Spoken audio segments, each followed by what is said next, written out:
bilbila Android qabatanii icciitii bilbilaa kan hin beekne haga ammaatti. Jirra jirtuu kabajamtootaa fi dhaggeeffattoota keenya ammas walitti deebinee jirra. Paartii 3 teekinooloojii yookiis immoo bilbila Android qabatanii icciitii bilbilaa kan hin beekne haga ammaatti. Icciitii bilbilaa namni kamiyyuu xiqqaadhaa kaasee haga guddaatti beeka haga wallaalaatti namni bilbila qabachuu danda'u waa'ee bilbilaa beekuu kan qabu. Informationii bilbila keessa jiruun gadi baasee isinitti agarsiisa. Kuni paartii 3dha. Paartii darbe deemaa hubadhaa. Deemaa ilaala. Sin fayyada guyyaa tokko. Gaafa namni sin gaafateef sin fayyada jechuudha. Kanaafuu paartii kanarratti maal laallaa? Akkuma as gubbaatti argaa jirtanii IMEI jedhama. IMEI. Akkam jirtu hundi keessan? Har'a wanta baay'ee nama dinqisiisudha kun. Baay'ee bilbila keenya keessatti argama.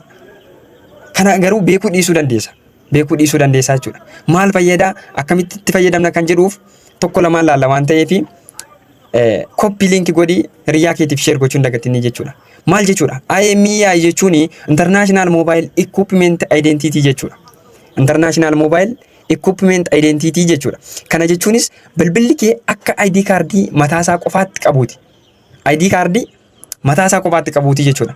Bilbilli kee kaampaanii tokko keessa oomishamee bahe. Fakkeenyaaf kaampaanii Samsungii bilbila kee oomisheera yoo ta'e bilbilli ati qabattu bilbiloota addunyaa kanarraan addaa jechuudha. Bilbilli ati qabachaa jirtu bilbila Samsungii akka addunyaatti jiran moodelli isaa wal fakkaataa kan ta'erraan addaa jechuudha. Maal qaba? ID mataasaa qaba. Kun immoo International Mobile Equipment Identity jedhama. Namni hundi iimeelii wal fakkaataa hin qabu. IMEI kana wal fakkaataa hin qabu.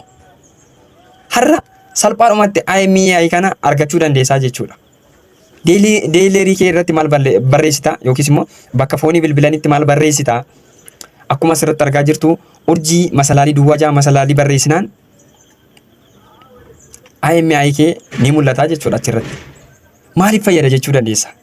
Maaliif fayyada? IMEI kun maaliif fayyada? Tokkoffaa identity bilbila kee adda baasa. Identity bilbila kee adda baasa. Lammaffaa bilbilli kee hatamuu irraa eega. Bilbilli kee hatamuu irraa eegaa jechuudha. Bilbilli kee hatamuu irraa eega. Fakkeenyaaf akkamitti hatamuu irraa eega? Namni tokko bilbila moodela wal fakkaataa tokko gatee hankee yoo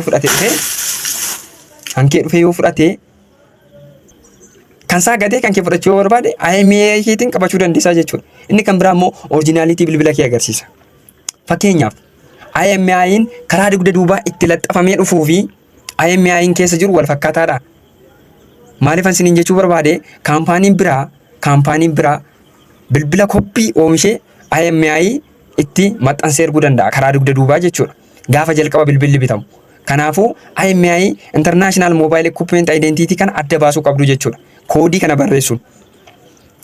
Koodii kana galmeeffadhaa ta'uu kaawwadhaa. Inni kan biraa neetworkii waliin wal quunnamsiisa.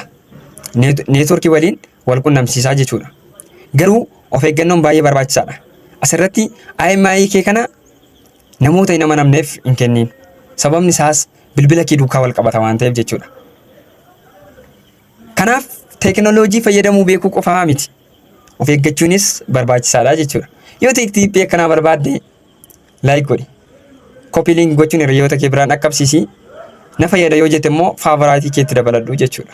Galatooma.